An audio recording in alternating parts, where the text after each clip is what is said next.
네, 언젠가 용서라고 하는 주제로 설교를 드린 적이 있습니다. 아주 오래전 얘기인데요. 예배 후에 어떤 우리 성도님이 좀 근심이 가득한 얼굴로 저를 찾아오셨습니다.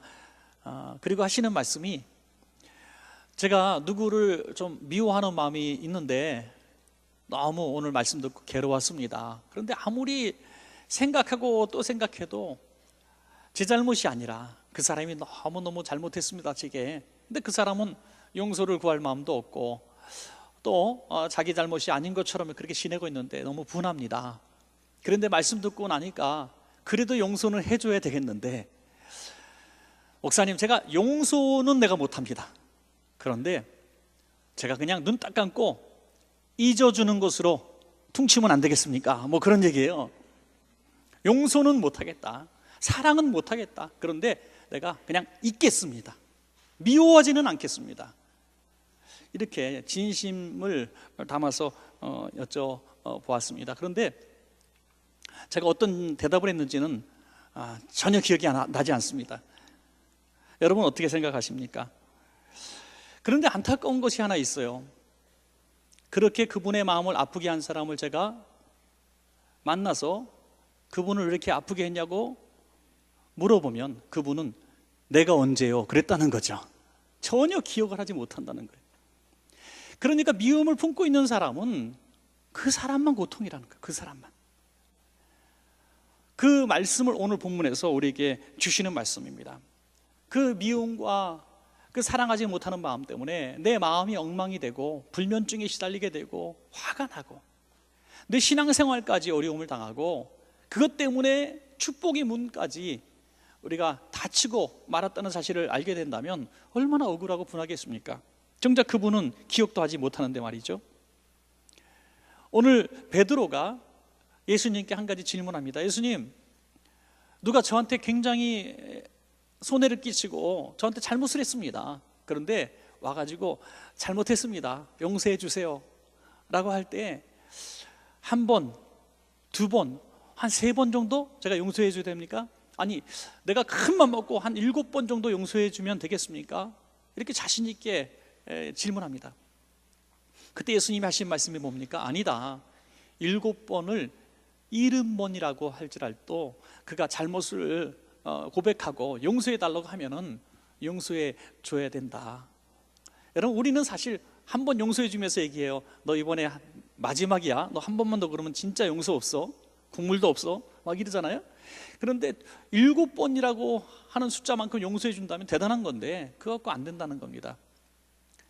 놀라운 것은 주님이 이 말씀을 하실 때에는 베드로를 위해서 하신 말씀이라는 거죠. 내가 용서해 주면 네게 복이 있기 때문에 내가 용서해 주라는 것입니다.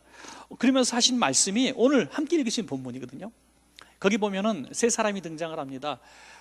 주인이고 또 왕인 한 사람이 나오고요, 그리고 그 신하가 나와요. 그 신하는 종은 그 주인으로부터 어마어마한 빚을 진 사람입니다. 그리고 그 신하의 친구, 동료도 나옵니다. 그 동료는 또 이 신하에게 빚을 진 사람이에요. 그런데 이 신하가 이 주인인 왕에게 진 빚이 얼마냐면 1만 달란트다. 성경은 이렇게 말씀하고 있습니다. 그래, 주님께서 예를 들어서 하시는 말씀이에요. 비유니까 실제 있었던 일은 아닙니다. 1만 달란트다 하고 딱 던지신 그 액수가 얼마나 크냐면 천문학적인 숫자라는 거예요. 도저히 갚을 수 없는 빚의 수준을 이렇게 예를 든 것입니다. 요즘 화폐로 좀 환산한다면 좀 어렵습니다. 그래서 연봉으로 계산한다면 16만 년에서 20만 년, 16만 년에서 20만 년을 일해야 모을 수 있는 돈이 이 1만 달란트라는 거죠. 그러니까 이건 천문학적인 숫자고요. 그렇게 빚을 지는 것도 기적이죠. 그러니까 이 빚은 생활의 빚은 아닌 것 같아요. 이 정도 빚을 졌다고 하는 것은 뭐 어마어마한 데 투자했다가 망한 거죠. 큰 재벌 기업이나 질 수 있는 빚이잖아요. 그러니까 이 기업의 빚 정도로 볼 수가 있습니다. 그래서 이 빚을 진 사람은, 종은 생활고에는 별로 어려움을 당하지 않아요. 잘 먹고 잘 삽니다. 자기의 소유도 있고 재산도 있어요. 심지어 자기 친구한테 돈까지 꼬줍니다. 빌린 돈 가지고 또 빌려준 거죠. 그런데 이 왕이 가만히 생각하니까 화가 난 거예요. 나한테 그렇게 많은 빚을 지고 손해를 끼쳤는데 자기는 잘 먹고 잘 지내요. 그래서 화가 났습니다. 그래서 불러다가 너 소유를 다 팔고 네 아내도 팔고 네 자식들도 다 팔아서 노예로 삼겠다. 그리고 너는 감옥에 내가 쳐넣겠어. 이렇게 선포를 합니다. 그랬더니 종이 그때 정신이 번쩍 들었는지 엎드려가지고 막 사정하는 거예요. 한 번만 용서해 주세요. 살려주세요. 제 처자식이 뭔 죄가 있습니까? 제가 어떻게 해서든지 정말 조금이라도 갚을 테니까 한 번만 기회를 주세요 하고 막 울며 불며 사정을 하는 것입니다. 그래서 그 주인은 너무너무 큰 재벌이기 때문에 너무 불쌍한 마음이 들었습니다. 그래, 네가 뭐 열심히 한다니까 한번 믿어보지 하면서 그를 용서해 줍니다. 그리고 그 놀라운 빚을 다 탕감해 줍니다. 내가 없던 걸로 치자. 없던 걸로 치자. 얼마나 홀가분하고 행복했겠습니까? 그래서 막 춤추면서 집으로 가는 길에 친구를 만납니다. 자기한테 이 100데나리온을 빚진 자를 만나요. 100데나리온은 한 데나리온이 1당이니까 100데나리온은 3개월 월급에 해당하는 돈입니다.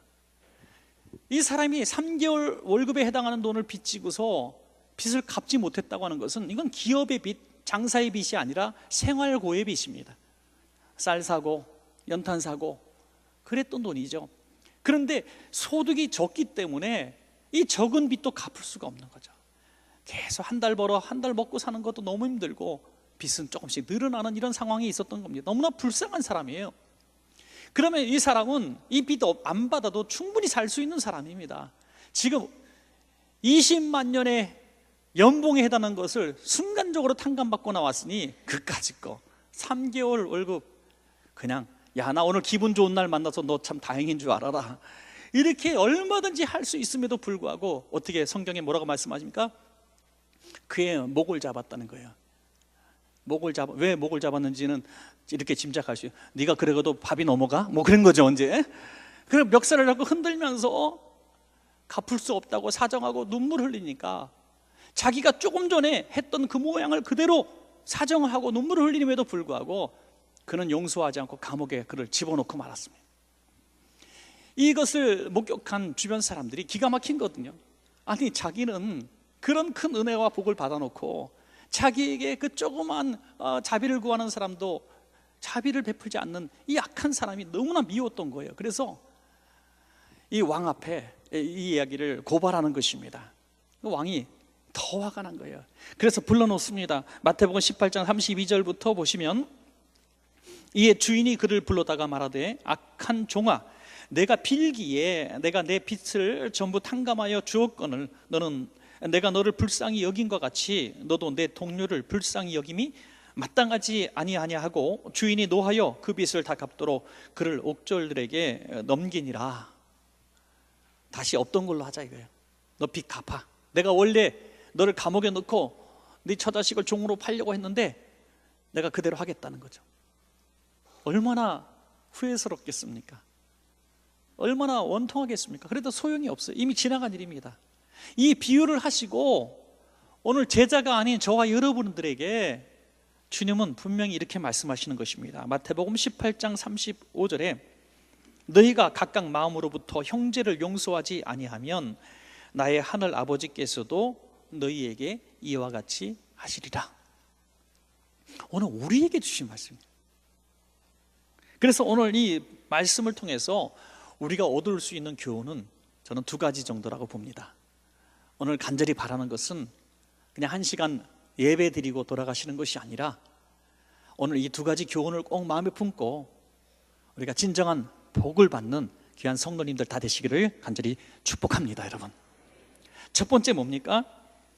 우리는 하나님께 용서와 사랑의 빚을 졌다는 사실입니다. 여러분, 오늘 본문에서 주인으로부터 조건 없이 그 눈물 한 번 흘렸는데 그 천문학적인 숫자, 내가 도저히 갚을 수 없는 불가능한 빚을 일순간에 탕감해 주셨는데 그것이 바로 우리라는 거죠. 우리는 죄와 사망의 빚을 죄로 인해서 죽을 수밖에 없는 이 고통을 우리는 안고 살아갈 수밖에 없는 사람들이었습니다. 그런데 예수님께서 그 몸을 십자가에 버리심으로 말미암아 그 보혈의 은혜로, 구속의 은혜로 우리가 죄사함을 얻었습니다. 이것은 천문학적인 숫자에 돈과도 비교할 수 없는 더 놀라운 은혜의 빛인 줄로 믿습니다. 여러분, 공짜로 얻은 빛이죠. 얼마나 고맙습니까? 주님이 십자가가 없었더라면 우리는 구원의 희망이라고는 전혀 알지 못하고 살아가다가 죽을 수밖에 없는 사람인데, 예수님이 우리를 위해서 죽으심으로, 조건 없이 죽으심으로 우리는 이렇게 큰 은혜와 복을 누리게 된 것입니다. 오늘 신앙생활하면서 여러 가지 부족한 것이 많고 또 힘든 일들도 많지만, 오늘 주일날 예배드리면서 그래도 우리의 얼굴이 그래도 희망이 있고 소망을 찾을 수 있는 것은 우리 주님께서 우리 위해서 죽으셨기 때문에 내가 구원받았다고 하는 구원의 기쁨이 아니겠습니까, 여러분? 그렇다면 그 은혜를 우리가 정말 안다고 한다면 이 구원의 빛과는 비교할 수 없는, 이 죄사함의 은혜와는 비교할 수 없는 작은 죄악들을 우리에게 진 사람들을 우리는 당연히 용서해 줘야 된다는 거죠. 오늘 예배드리고 주님이 우리를 위해서 죽으셨습니다, 우리는 주님의 은혜로 구원받았습니다 하고 막 감사해요, 감격해요, 막 기뻐요, 춤추고 찬양하면서 참 문 밖에 나가는데 누가 잘못해서 어깨를 툭 쳐갖고 아파요. 레이저 광선이 눈에서 착 나가면서 눈 똑바로 뜨고 다니세요 하고 나간단 말이죠. 나는 하나님 앞에 엄청난 은혜 받고 기쁘면서 나가면서 어깨 한번 쳤다고 잡아먹을 듯이 공격적으로 나가는 거죠. 여러분, 제가 비유가 너무 유치찬란한지 모르겠지만은 우리는 우리가 받은 은혜는 은혜고 나는 자그만 것도 베풀지 못해.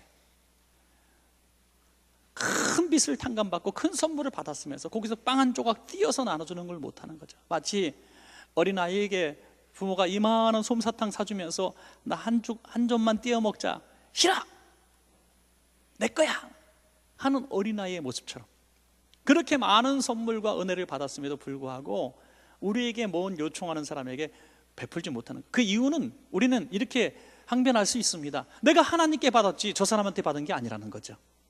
내 하나님께 은혜를 받은 거지, 예수님이 날 위해서 죽으셨으니까 나 예수님 위해서 죽을 수 있다는 거예요. 나 예수님 위해서 나 헌신할 수 있고, 내 예수님이 달라면 내 재산도 드릴 수 있어요, 헌금도 할 수 있어요. 그런데 저 사람 나와 상관이 없다는 거. 저는 나에게 아픔을 주고 손해를 끼친 사람인데 내가 왜 그 빚을 여기다 갚아야 되느냐. 그런데 주님은 분명히 말씀하지 않아요? 이 악한 종아, 내가 너를 용서해 주었는데 너는 왜 용서해 주지 않느냐. 주님의 마음은 우리에게 용서를 구하는 그 사람에게 갚으라는 거예요. 이게 주님의 방법이에요. 그러니까 우리는 주님께 갚아야 갚았다고 생각하는데 주님은 내 이웃에게 갚은 것이 내게 갚은 것이라고 말씀하고 있는 것입니다. 여러분, 우리에게 도무지 용서할 수 없는 사람이 있고 베풀기에 너무너무 아까운 사람이 있습니까? 그러면 그렇게 하려고 애쓰지 마세요. 우리는 그런 성인군자가 아니에요. 우리는 이렇게 마음 넓은 사람이 아니에요. 우리 저와 여러분 사실 뭐 다 마찬가지예요. 다 자꾸만 마음을 안고 살아가는 연약한 사람들이에요.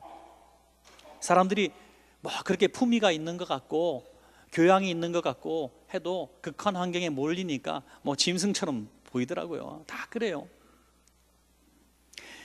그러나 우리가 용서하고 베풀 수 있는 힘의 원동력이 어디서 나오는가? 구원의 은혜인 줄로 믿으시기 바랍니다.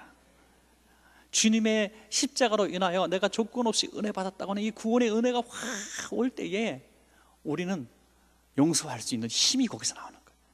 사도 바울이 늘 빚진 자라고 고백하며 살았습니다.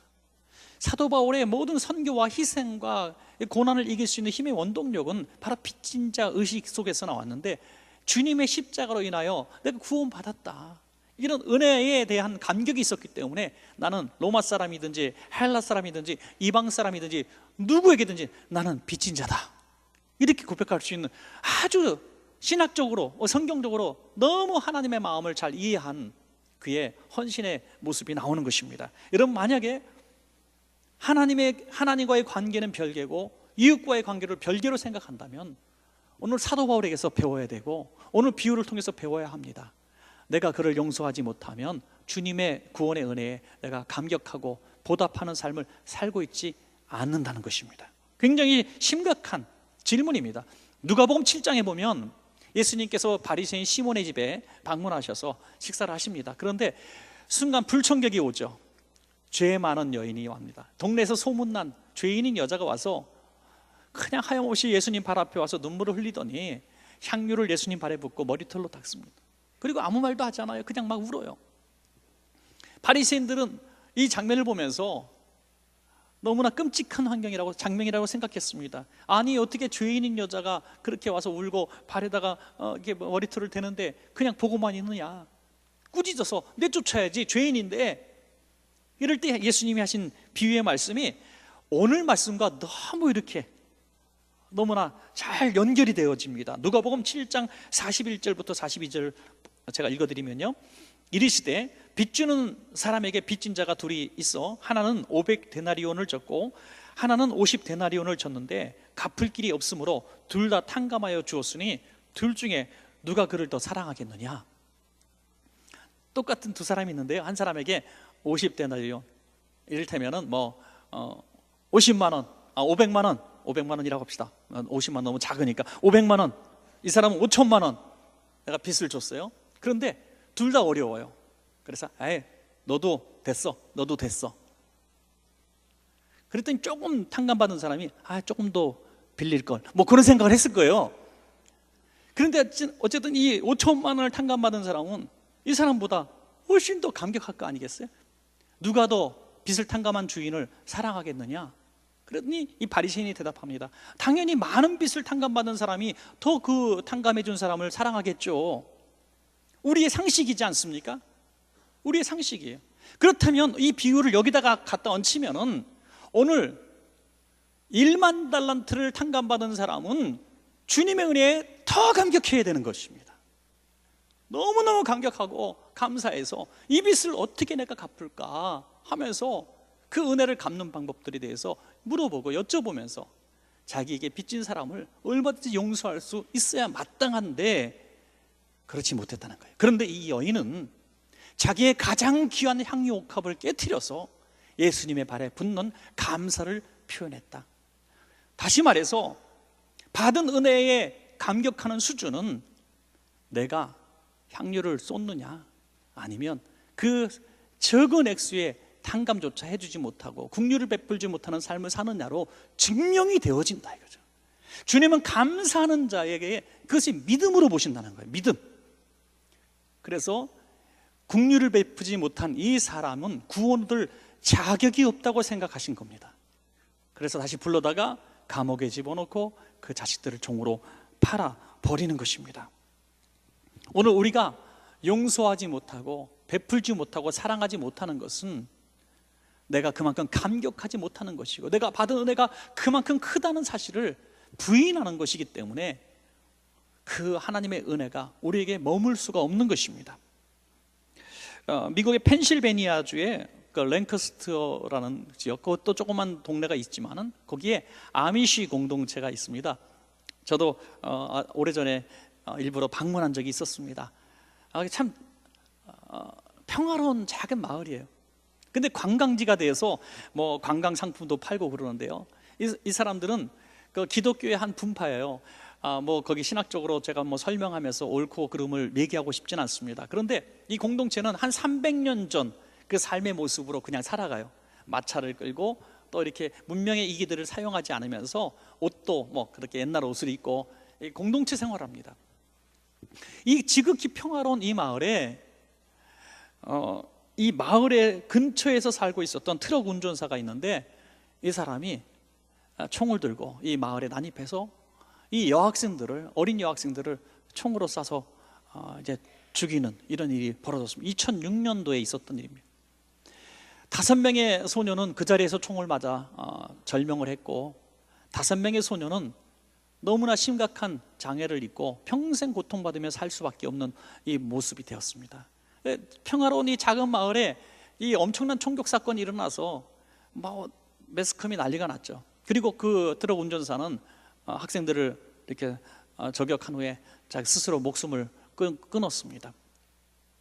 그 사건이 왜 일어났느냐, 뭐 어떠냐, 많은 일들이 있었지만 정말 세상을 감동시킨 스토리는 이 아미시 공동체의 대응이었다는 거죠. 두 가지가 있어요. 하나는 그 총을 들고 들어와서 막 정신 나간 모습으로 막 총을 난사할 때 다 어린 여학생들인데 그 중에 언니라고 총 쏘는 사람 앞에 가로막습니다. 그리고 말합니다. Shoot me first. 나를 먼저 쏘십시오. 내 동생들 쏘지 말고 나를 쏘십시오. 이 어린 소녀의 입에서 나올 말입니까? 무슨 순교자 수준이에요. 순교자 수준. 이런 모습을 보인 그 희생을 보면서 세상은 감동해요. 도대체 얘네들이 뭐냐, 이거. 어떻게 이럴 수가 있을까? 두 번째 세상을 놀라게 했던 것은 그 해가 지기 전에 그날 피해자 유가족들과 아미시 공동체 대표가 살해한 그 사람을 용서한다고 선포합니다. 우리는 그를 용서합니다. 그리고 그 살해를 한 그 트럭 운전사의 가족이 그 동네에 살고 있어요. 아내도 있고 자식들도 있어요. 얼마나 부끄럽고 죄송하겠어요. 오히려 이 피해자 유가족이 그 가족을 자기의 식탁으로 불러서 식사를 같이 합니다. 우리는 당신들을 미워하지 않습니다. 당신들도 얼마나 힘들겠습니까? 하면서 위로해 주었다는 거예요. 이 모습을 보면서 세상은 감동을 한 거예요. 그래서 많은 사람들이 물었습니다. 아니, 당신들은 도대체 우리 같으면 죽여도 선차는데, 그 자녀들을 막 보복해도 선차는데 어떻게 그럴 수 있었습니까? 라는 질문에 이렇게 답했습니다. 우리들이 날마다 하루에도 여러 차례 암송하는 구절이 주기도문입니다. 거기에 보면 이렇게 나와 있습니다. 우리에게 죄 지은 자를 사하여 준 것 같이 우리 죄를 사하여 주옵시고. 우리가 날마다 고백하듯이 우리가 누군가를 용서해 주어야 우리도 용서받지 않겠습니까? 우린 믿음대로 한 것입니다.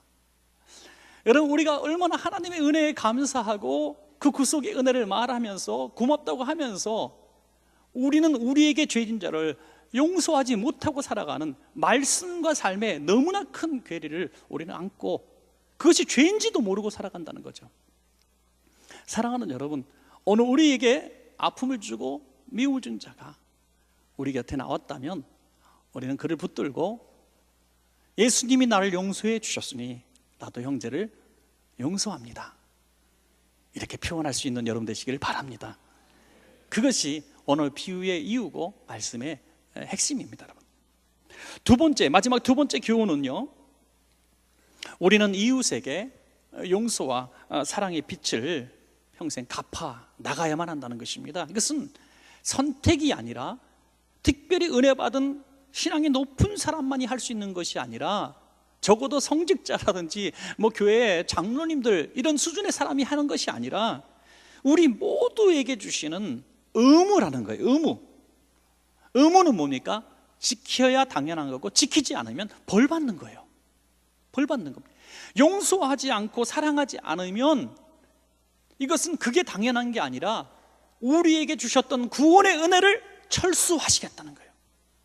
내게 주시려고 작성했던 수많은 복들을 주시지 않겠다는 거예요. 여러분, 혹시 여러분 그렇게 생각되지 않습니까? 내가 지금 구원의 문, 축복의 문, 은혜의 문, 물질의 복이 막 닫히고 있고 열리지 않고 있고 너무너무 힘들어요. 왜 될 듯 하면서 안 풀려요?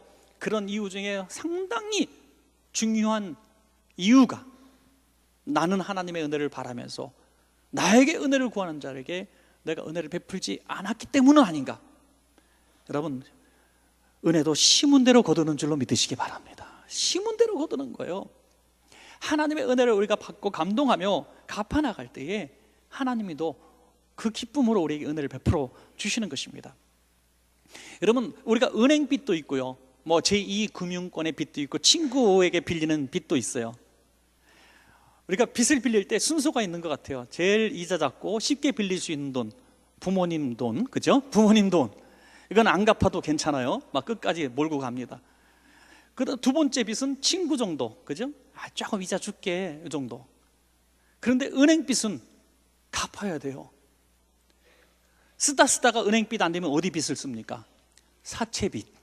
사채빚은 사자가 죽을 사자예요. 빌리면 죽는 겁니다. 이거는 절대로 빌리지 마세요. 이 사채, 살인적인 사채, 막 1년에 막 1000%씩 받는 거예요. 이 사채를 빌리는 순간 우리는 큰일 납니다. 사채보다 무서운 빚이 있어요. 그것이 구원의 빚인 줄로 믿으시기 바라요, 여러분. 구원의 빚은 갚아야 하는 것입니다. 값없이 받은 빚인데, 값없이 받은 은혜인데 왜 값이 없느냐? 값이 없기 때문에.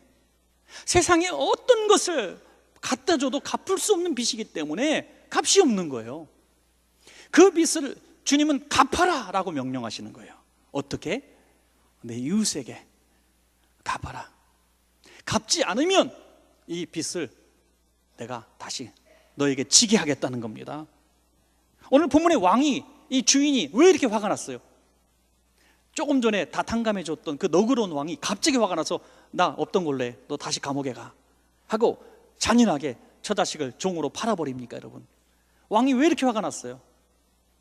그 빚 때문에 화가 난 게 아니라, 나는 그렇게 어마어마한 빚을 탕감해 주어서 사랑을 베풀어 줬는데 너는 그 작은 사랑도 베풀지 못한, 너는 악한 사람이야. 왜? 이 왕은, 이 주인은 선한 사람이었기 때문이죠. 너그러운 사람, 선한 사람이었기 때문에 악한 사람을 용납할 수가 없었던 거예요. 여러분, 우리가 하나님께 은혜를 입은 자로서 악하게 살면 거룩하신 하나님이 우리를 내치신다는 것이죠. 하나님은 거룩하신 분이고, 하나님은 고아와 과부를 불쌍히 여기시는 분이고, 하나님은 약한 사람을 도와주시는 분이십니다. 그런데 우리가 그런 사람을 박대하고 베풀지 못하고 미워하며 살아갈 때 주님의 진노가 우리에 얹혀진다는 것입니다. 이것이 핵심이죠, 여러분. 마태복음 18장 33절에 내가 너를 불쌍히 여긴 것 같이 너도 내 동료를 불쌍히 여김이 마땅하지 아니하냐? 당연한 거 아니냐? 당연한 거, 뭐 대단한 거 해달라는 게 아니야. 주님, 제가요 이렇게 용서해 줬어요. 주님, 제가 오늘요 진짜 저 친구 10번을 만나도 밥 한 번 사지 않는데 내가 오늘도 샀어요. 나 잘했죠? 내가 그때 진짜 어려울 때 몇십만 원 이렇게 도와줬는데 그냥 갚는다 그러면서 아직도 안 갚는데 지는 쓸 거 다 쓰고 진짜 너무 미운데 제가 오늘 그냥 탕감해 줬어요. 잘했죠? 그렇게 우리가 주님 앞에 말할지 모르겠지만은 마땅한 일 중에 하나라는 겁니다. 자랑할 일도 아니라는 거죠. 한 가지 예화만 드리고 말씀을 맺겠습니다. 저는 최근에 참 읽은 책 중에 그 페이버라는 책을 참 감동적으로 읽었어요. 여러분 보실 수 있을 텐데요. 최근에 나온 책입니다. 이 책은 세계적인 이제 그 주차장 특별히 설계하는 회사에 팀 하스라는 회사의 그 하용록 회장님이 쓴 자전적 에세이라고 볼 수 있습니다. 옛날에 P30일 써서 굉장히 이렇게 또 베스트셀러가 됐던 그런 분인데요. 이번 책에서는 그 책에서 없던 자기의 어떤 간증을 진솔하게 많이 담고 있는데 그 부분에 참 은혜를 받았습니다. 이분이 이제 어린 나이에 부모님을 따라 미국으로 가게 됐고요. 또 미국에서 아주 좋은 대학을 나오고 또 좋은 직장을 들어가게 합니다. 미국에서 그 제일 유명한 주차 빌딩 설계 회사인 그 워커사라는 이 회사에 입사를 했는데 아주 재능이 많았던 것 같아요. 그래서 이 젊은 나이에 승승장구해서 이 회사에서 아주 중요한 요직에 들어갑니다. 불과 32살 때 이 사람은 이제 결혼도 하고 2딸도 있는 상태에서 회사의 중육이 됩니다. 얼마나 행복하겠어요. 하나님의 은혜라고 생각하면서 날마다 즐겁게 살아갑니다. 행복하게 열심히 일하며 살아갑니다. 그러던 어느 날 고속도로 한복판에서 이제 의식을 잃게 돼요. 그때가 1991년 32살 때 의식을 잃어버린 심각한 심장병이 찾아온 거죠. 그래서 그가 살아날 수 있는 유일한 방법은 심장 이식밖에 방법이 없었다는 거예요. 그래서 병원에 입원하고 이 심장을 기증자를 기다리는데 한 달 한 달이 지옥 같은 거죠. 사투를 벌리는 거예요. 하루하루 죽어가고 있었습니다. 무려 5개월 동안 심장 기증자가 나타나지 않아요. 한 달이면 죽는다, 한 달이면 죽는다 했던 것이 이제 5개월이 됩니다.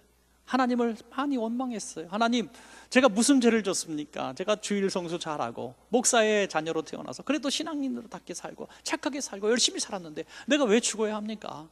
막 하나님 앞에 원망하다가 그래도 시간이 있으니까 성경을 열심히 읽었답니다. 성경을 열심히 읽다가 인격적으로 하나님을 만나게 돼요. 비로소, 그리고 전에 모르던 성경의 진실이 확 자기에게 다가오는데 성경을 통째로 읽다 보니까 한 단어가 떠오르더래요. 그래서 사랑이라고 하는 단어, 하나님 사랑, 이웃 사랑이 성경의 전체 내용인 것을 확 믿어지게 됩니다. 너무 이 진리를 깨달았는데 너무 억울한 거예요, 이 젊은 나이에 죽는 게. 그래서 하나님께 이렇게 기도했답니다. 하나님, 만약에 저를 살려주신다면 성경대로 살겠습니다. 하나님 사랑하고 이웃 사랑하는데 제 전 생애를 바치겠습니다. 그러면서 지난 자기의 욕심 따라, 자기의 명예 따라, 자기의 욕심 따라 살았던 것을 다 회개하고 이제는 하나님의 영광, 이웃을 위하여 내가 살 테니 기회를 주십시오라고 기도하는데 너무 마음 평안해졌습니다. 그리고 정말 거짓말처럼 심장 기증자가 나타난 거죠. 심장이 딱 왔는데 의사가 너무 반가운 마음에 다행입니다. 오늘 저녁에 당장 수술을 할 테니 준비하십시오. 그런데 조금 전에 기도 전에 그의 모습과 지금의 하 회장의 모습은 달라진 거예요. 내가 하나님과 이웃을 위해서 살겠다고 결심을 했는데 첫 번째 이웃을 위해서 살 수 있는 기회가 이것이 아닌가라는 생각이 들더라는. 왜냐하면 바로 옆방에 자기와 똑같은 조건의 심장을 기다리고 있었던 더 심각한 여인이 입원하고 있던 것을 알았다는 겁니다. 그 여인은 더 자기보다 간절하게 심장을 기다리는 더 중증 환자였습니다. 그래서 의사 선생님께 묻습니다. 선생님, 궁금한 게 있어서 그러는데요, 옆방에 있는 저 여자분은 심장 이식 받지 못하면 얼마나 더 살 수 있습니까? 그랬더니 쉽게 대답을 합니다. 저분은 가망이 없습니다. 이틀? 이렇게 얘기하는 거예요. 이틀이면 죽을 것 같아요.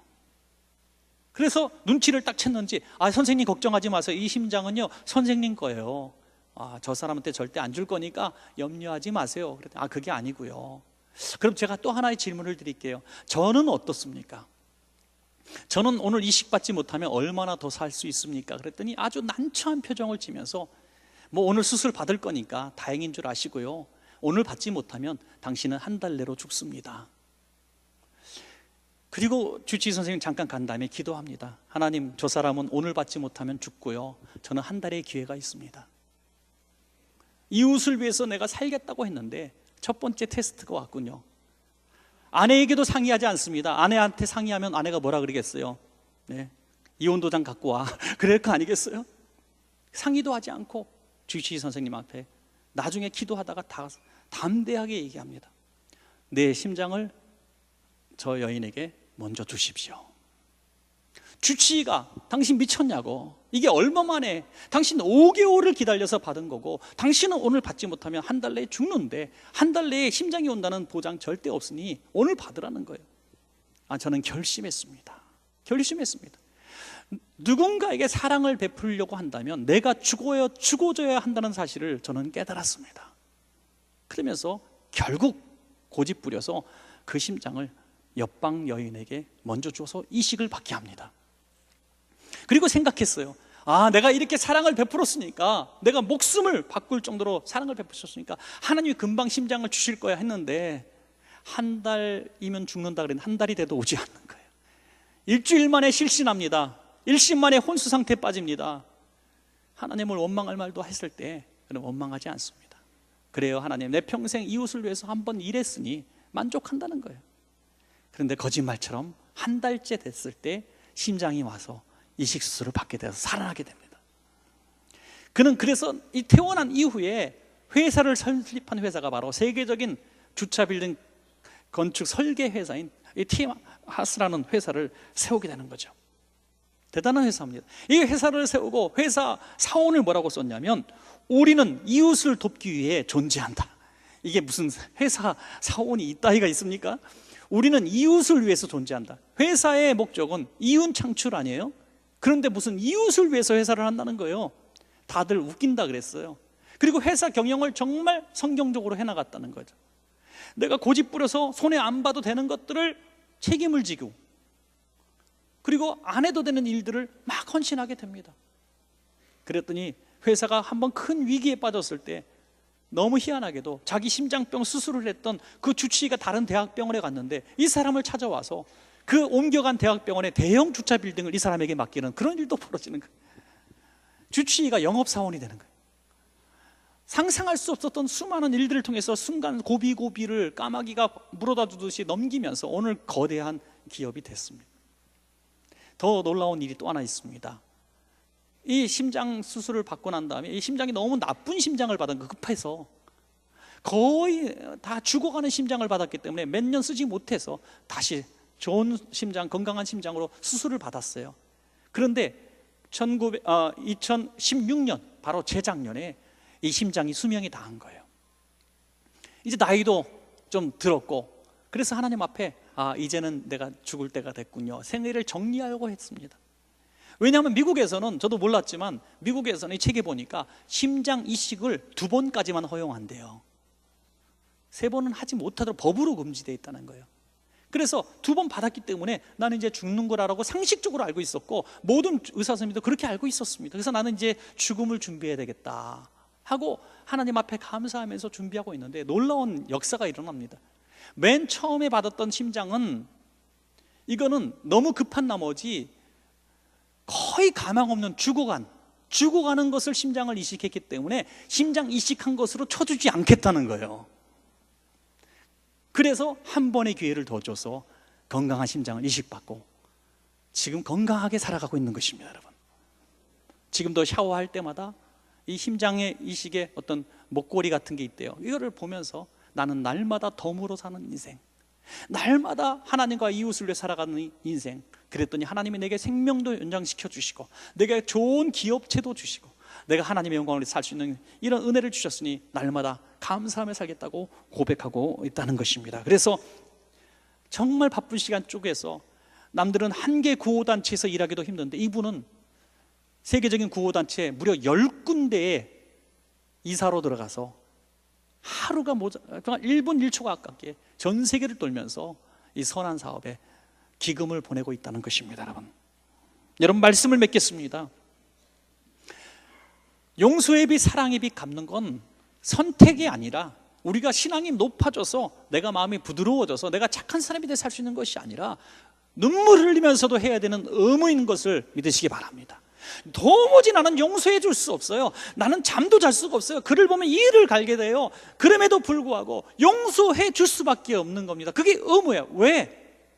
예수님이 날 위해서 죽으셨기 때문에, 내가 죄인 중에 괴수기 때문에, 나 같은 죄인을 용서해 주신 그 은혜에 감격할 때 내가 그 사람을 용서하지 못하는 것은 내가 악하고 게으른 종이라는 거예요. 그러면은 정당한 것이 아니라 주님이 내게 베푸신 그 십자가의 은혜의 보혈을 후회하신다는 거예요. 너 구원받을 사람이 아니구나, 내가 널 위해서 희생한 것이 아니야, 넌 감옥에 가야 될 사람이야, 이 악한 종아, 책망받을 것이라는 것입니다.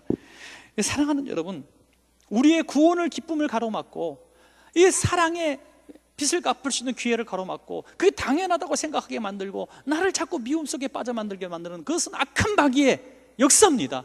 그 존재를 우린 보고 나에게 미움을 주고 용서하지 못하게 하는 악한 마귀야, 나를 축복받지 못하게 하는 더러운 세력아, 나의 구원의 기쁨을 빼앗아간 악한 영들아, 나사렛 예수 이름으로 명하노니 내게서 떠나가라 선포해야 합니다.